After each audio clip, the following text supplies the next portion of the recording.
Everybody, this is Tarun Kapoor. Welcome back to एजो imprints. तो बहुत दिन बाद part 3 of legal current affair series start करेंगे।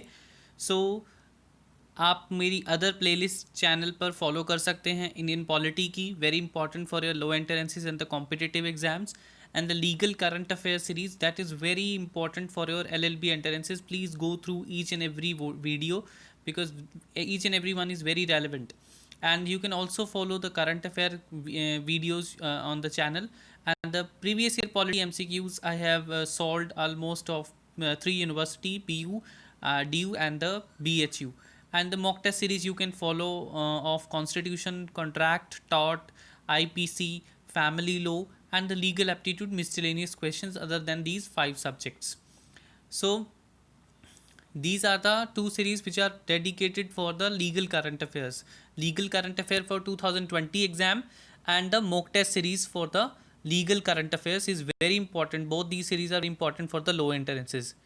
Then you can also follow us on Edu Imprints by Tarun Kapoor, the Facebook page, and Edu Imprint is also Instagram account. You can also follow us there. You can ask your doubts on the Instagram, and Edu Imprint is also a Telegram group. You can join us on there, and at the rate Edu Imprint is also the Twitter handle. You can also join that, or you can say follow. So the first is the Internet and Mobile Association of India versus Reserve Bank of India. तो ये case है, इसको हमने crypto currency judgement भी कह रहे हैं। ये 3 जज बेसिकली बेंच का जो केस था, जिसमें सुप्रीम कोर्ट ने RBI ने जो बैन लगाया था वर्चुअल करेंसी के ऊपर, ठीक है, जो क्रिप्टो करेंसी के ऊपर, उसके ट्रेड के ऊपर कि उसका व्यापार नहीं होना चाहिए, उस बैन को सुप्रीम कोर्ट ने हटा दिया है, रिमूव कर दिया है in the internet and mobile association of India versus Reserve Bank of India 2020 judgment. Next, Vinita Sharma versus Rakesh Sharma. So this is also very, हम कह सकते हैं कि बहुत ही रिसेंट जजमेंट है. Recognising the equal rights of daughters in the coparcenary property. ठीक है, कि फादर अलाइव हैं चाहे नहीं है, ठीक है, तो वे जो डॉटर है उसका पूरा का पूरा अधिकार है जैसे एक लड़के का होता है in the property. So this is Vineeta Sharma versus Rakesh Sharma. Then Ram Babu Singh Thakur जो पटिशनर हैं versus Sunil Arora and others, ये रिस्पोंडेंट्स हैं. तो इसमें जो इस जजमेंट में क्या करा है सुप्रीम कोर्ट ने, इसमें 2018 की जो जजमेंट थी सुप्रीम कोर्ट की by the basically election commission को, जो उन्होंने गाइडलाइंस दी थी क्रिमिनलाइजेशन ऑफ पॉलिटिक्स के ऊपर, इसके अंदर दी गई हैं. ठीक है, जो गाइडलाइंस 2018 की जजमेंट में दी गई थी उसको एक्सपेंड किया गया है बेसिकली, और डायरेक्शंस दी गई हैं इलेक्शन कमीशन ऑफ इंडिया को. ठीक है, अब ये किसके ऊपर है? Electoral disqualifications on framing of criminal charges. ये हमारी 2018 की जजमेंट है जिसका नाम था public interest foundation versus union of India. ठीक है, तो ये जजमेंट का नाम था 2018 की, जिसके अंदर इलेक्टोरल डिस्क्वालिफिकेशंस की बात करी गई है on framing of criminal charges. Okay, अब उसी को एक्सपेंशन किया है इस जजमेंट के अंदर अब 2020 की जजमेंट में. और इससे रिलेटेड, इन दोनों केसेस से रिलेटेड एक इंपॉर्टेंट रिपोर्ट है 244 रिपोर्ट ऑफ लॉ कमीशन, जिसके अंदर क्या कहा है that the 244 report of the law commission found that due to the long delay in the trial process the disqualification at the stage of conviction has been ineffective. ठीक है, अब ये कह रहा है कि जो लंबा प्रोसीजर जो है हमारा, जो ट्रायल का हमारा जो प्रोसीजरल लॉ है बहुत लंबा है, तो उससे क्या होता है कि जब भी कोई डिस्क्वालीफाई होता है eight the stage of conviction, जब वो दोषी पाया जाता है, तो वो एक इनइफेक्टिव तरीका है हमारे क्रिमिनलाइजेशन ऑफ पॉलिटिक्स को रोकने के लिए, बिकॉज बहुत लंबा टाइम लग जाता है, किसी का तो टेन्योर ही ख़त्म हो जाएगा. सो this is why, that's why the report is saying that. Next हमारा आ जाता है दैट इज़ सिद्धाराजू अपेलेंट जो हमारे versus state of Karnataka and others. So this is also as 3 judgment by justice Nariman. ठीक है, और इसमें क्या कहा है कि जो रिजर्वेशन है, hold granting reservation in promotion for persons with disabilities, उसको फॉरबिड नहीं किया गया है, मना नहीं किया गया है under article 1 of basically 16 clause 1 of the constitution. So this is also very much important. Then उसके बाद हमारा आ जाता है Prithvi Raj Chauhan versus union of India. तो इस ये बेसिकली किससे रिलेटेड है टॉपिक है, ये legality of SC/ST act amendment, जो 2018 में SC/ST एक्ट के अंदर अमेंडमेंट हुई है उससे रिलेटेड है. ये भी 3 जज बेंच जजमेंट है. इसको बेसिकली इसमें जो पार्लियामेंट ने अमेंडमेंट करी थी 2018 में, टू द प्रिवेंशन ऑफ जो एट्रोसिटीज़ एक्ट उसको कॉन्स्टिट्यूशनली अपहेल्ड कर दिया है सुप्रीम कोर्ट ने. This become very important judgment, might be chances, maximum chances to be there in your exam. Then हमारा आ जाता है the secretary ministry of defence, ये हमारे एपेलेंट है versus Babita Punia and others. तो इसमें बेसिकली जो एक लंबा इशू प्रीवियस ईयर भी रहा है कि जो फीमेल्स को आर्म्ड फोर्सेस के अंदर परमानेंट का मतलब उनको कमीशन करना चाहिए कि नहीं करना चाहिए. ठीक है, उनकी बहुत सारे रीजंस दिए थे गवर्नमेंट ने, आई थिंक अटॉर्नी जनरल ने भी, कि फिजिकल फीचर्स हमारे अकॉर्डिंगली इतने मतलब ठीक नहीं होते हैं as compare to the mails.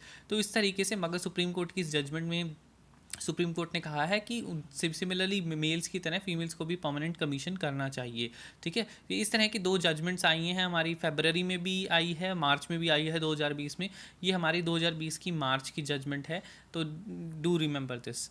उसके बाद में आ जाता है chief information commissioner appellant versus high court of Gujarat and another. So ये एपेलेंट एंड रिस्पॉन्डेंट लिखना ज़रूरी नहीं है, दैट्स बस अंडरस्टैंडिंग पर्पस के लिए लिखा गया है. तो ये 3 जज बेंच जजमेंट है. इसमें भी सुप्रीम कोर्ट ने यही कहा है कि जो सिटीजन्स हैं वो आरटीआई के थ्रू मतलब रिक्वेस्ट नहीं कर सकते हैं प्लीडिंग्स के लिए. ठीक है, तो जो उनको एक प्रोसीजर के थ्रू जाना पड़ेगा. ये गुजरात बेसिकली हाई कोर्ट का एक कुछ केस था, उसके अंदर ये सुप्रीम कोर्ट के पास गया था, दैट्स वाई. नेक्स्ट हमारा आ जाता है freedom of speech and expression on social media. अब देखिए, हाई कोर्ट ऑफ त्रिपुरा ने कहा है रिसेंटली कि जो पोस्टिंग होती है, जो भी आप पोस्ट करते हैं हम लोग और सोशल मीडिया के ऊपर, वो एक फंडामेंटल राइट है सभी सिटीजन्स का, इंक्लूडिंग द गवर्नमेंट एम्प्लॉयज़. बस इसमें एक एक्सेप्शन थी कि जो सिविल सर्वेंट्स होते हैं उनके ऊपर कुछ रूल्स एप्लीकेबल्स होते हैं जो उनके कोड में होते हैं. सो this is the freedom of speech and expression on social media. तो इससे रिलेटेड हमारी जैसे हमारी कश्मीर की भी थी राइट टू एक्सेस इंटरनेट, और जो right to privacy is a part of, तो वो भी हमारा एक इम्पॉर्टेंट है. जो हमारे जो गुलाम नबी आज़ाद जी ने जो पटिशन लगाई थी. ठीक है, देन हमारा जाता है 1 अगस्त को हमने मुस्लिम वुमेंस राइट्स डे हमने ये बेसिकली पहली बार बनाया है, बिकॉज जो हमने ट्रिपल तलाक को इलीगल और वाइड डिक्लेयर करा था उसको 1 साल हो गया है उनके प्रेसिडेंट के, जो हमारे राष्ट्रपति जी ने जो असेंट दिया था. तो इसलिए on the occasion of 1st anniversary triple तलाक ए क्रिमिनल ऑफेंस, तो उसके लिए बनाया गया है, जिसको तलाक़ बिद्दत कहा जाता है. ये स्पेशल प्रोविजंस हैं जो मुस्लिम मैंस को दिया गया था. किसमें ये इंपॉर्टेंट है, मुस्लिम पर्सनल लॉ शरीयत एप्लीकेशन एक्ट ऑफ 1937 में ये विशेष अधिकार, स्पेशल प्रिविलेज दिया गया था मुस्लिम मैंस को, जो कि अब ले लिया गया है. और जो भी पर्सन इस ऑफेंस को करता है, ठीक है, तो उसको 3 साल की सज़ा या फ़ाइन या दोनों लग सकते हैं. ये ऑफेंस नॉन बॉलेबल है, और बेसिकली हम कह सकते हैं कि married womens to take the custody, और ये अधिकार देता है मैरिड वुमेंस को कि अपने माइनर बच्चों की कस्टडी ले सके. देन हमारा नेक्स्ट आ जाता है जो जम्मू एंड कश्मीर के जो लेफ्टिनेंट गवर्नर थे हमारे गिरीश चंद्र जी मुर्मू, उन्होंने रिज़ाइन दे दिया है. अब वो हमारे इंडिया के कैग बन गए हैं, computer and auditor general of India. और अब उनके रेजिग्नेशन के बाद मनोज सिन्हा जी को लेफ्टिनेंट गवर्नर जम्मू कश्मीर का अपॉइंट किया गया है. और जो आर्टिकल 239 है हमारे इंडियन कॉन्स्टिट्यूशन का, वो क्या कहता है कि हर एक यूनियन टेरिटरी को कौन प्रेसिडेंट एडमिनिस्टर करते हैं थ्रू द लेफ्टिनेंट गवर्नर, जो कि बेसिकली जो उनके अपॉइंटमेंट से अपॉइंट होते हैं. और जो गवर्नर्स होते हैं वो कॉन्स्टिट्यूशनल हेड्स होते हैं स्टेट्स के. ठीक है, और एलजी जो लेफ्टिनेंट गवर्नर सिर्फ एक एडमिनिस्ट्रेटर होते हैं, जो कि प्रेसिडेंट हमारे अपॉइंट करते हैं. सो इम्पॉर्टेंट आर्टिकल हो जाता है. और जो पावर्स होती हैं लेफ्टिनेंट गवर्नर की वाइड होती हैं. क्यों होती हैं? बिकॉज जो गवर्नर होते हैं उनको एक्ट करना पड़ता है on the aid and advice of the council of ministers, जैसे कि प्राइम मिनिस्टर को सेंट्रल काउंसिल ऑफ मिनिस्टर्स की सलाह पर लेना होता है.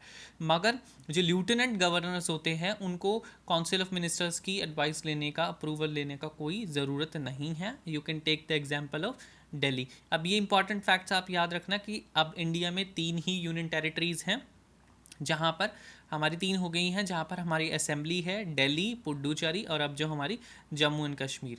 Okay, so this is important. उसके बाद आ जाता है what is difference between lockdown, curfew, section 144. तो this become in news for the long time, बहुत लंबे टाइम तक से है. सो पहला लॉकडाउन का मतलब है ये एक्शन जब रिस्ट्रिक्शंस होती हैं असेंबली के ऊपर.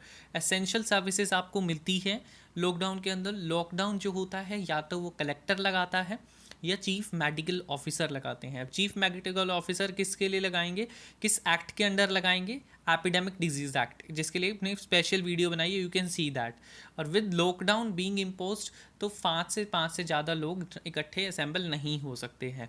और पुलिस के पास राइट होता है उस पर्सन को अरेस्ट करना अंडर सेक्शन 271, जो भी क्वारंटाइन के रूल को तोड़ता है या उससे भागता है basically. So 271 it's become very important.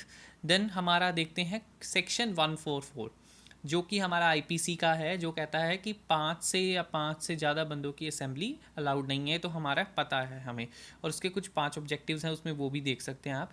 उसके बाद कर्फ्यू जो है, वो कर्फ्यू का मतलब है कि बेसिकली जब 144 is impose along with the shut down of the essential services, मतलब हम कह सकते हैं कि सेक्शन 144 प्लस एसेंशियल सर्विसेज का ना होना, ठीक है, तो वो हमारा क्या हो गया, कर्फ्यू हो गया। और जो कर्फ्यू की पावर है किसके पास है, कलेक्टर और पुलिस कमिश्नर के पास है। सो ना लास्ट इज बेसिकली एक पीआईएल लगाई गई है, पब्लिक इंटरेस्ट लिटिगेशन, जो हमारी सुप्रीम कोर्ट में, ताकि एनिमल किंगडम को हम लीगल एंटिटीज डिक्लेयर कर दें और ह्यूमंस को उनके लोको पेरेंट्स, मतलब लोकल पेरेंट्स जो भी उनके आसपास के लोग होंगे, एंड इशू गाइडलाइंस। बेसिकली ये पीपल्स चैरिटर ऑर्गेनाइजेशन है, ये एनजीओ है इलाहाबाद की, जिन्होंने लगाई है।